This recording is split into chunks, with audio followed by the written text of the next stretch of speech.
Welcome back, champions. I hope you're all fantastic. On today's installment of 5-Minute Licks, we're going to look at a line from the Ragdoll song Rust, specifically the penultimate line of the guitar solo, which lives in the key of C Phrygian dominant.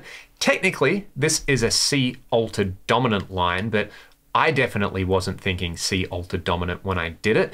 I originally played the solo on a guitar in drop C, but today I'm going to show it to you in standard tuning so you can all play along nice and easily. This is the line.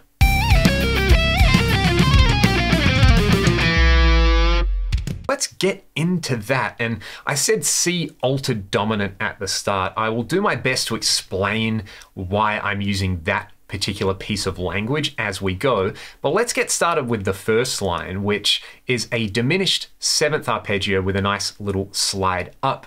Diminished 7th arpeggios are made by stacking minor thirds on top of one another, which means that each note in this arpeggio could give the chord or the arpeggio its name. So in this case, we have the following notes. We have a G, which is fret 12 on the G string. We have B flat, which is fret 15 on the G string. We have D flat, which is fret 14 on the B string. And we have E and G, which are frets 12 and 15 respectively on the E string. So try this shape.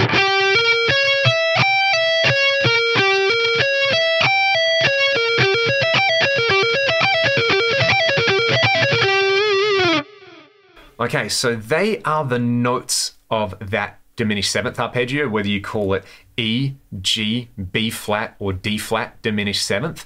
But all of those notes actually live within the C Phrygian dominant scale, which is kind of nice. And interesting that if we note that E, G, and B flat are also in a C dominant 7th arpeggio, the only note that's not is the D flat. That would be the flat 9th from C. So flat 9, 3, 5, flat 7, that kind of smells like altered dominant in C. We're just not explicitly playing C. But C's in the backing track, so that's why I'm calling it C altered dominant.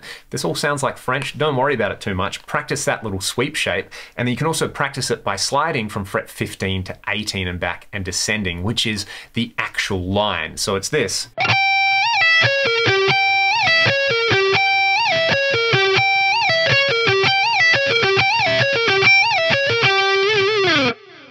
For the next line, I'm actually explicitly going to play a C dominant arpeggio. So there's another slide involved again, but first start off with this 2-note per string pattern that kind of feels like a pentatonic scale. It's fret 12 and 8 on the E string and fret 11 and 8 on the B. We get this.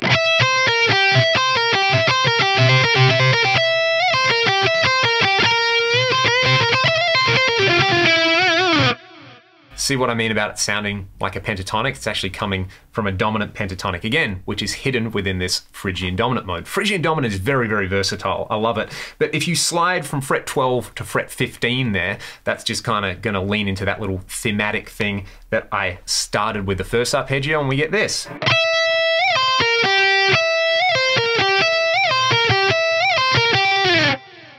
And it's worth practicing actually doing a 3-fret slide there. You can hear a couple of times. I only did like a 2-fret slide. This is one of those kind of just bite your lip and go for it moments when I have to play this live, but it is worth really just practicing that. And especially if you're doing it with your pinky, it's kind of really hard to be accurate. To finish off, there's just 2 notes there that set up the last lick. I'm playing fret 6 on the B string and then fret 8 on the E. So that's the note F, which is the 4th degree from C, and the root note C. So we get this.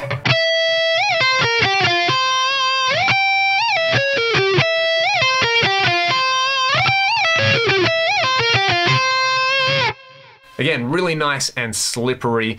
It feels really, really tense right up until the point when you hit that C note right here again, which would kind of reinforce the fact that saying altered dominant is what this should be called. But again, just think of it as like, you know, shrapnel records in C.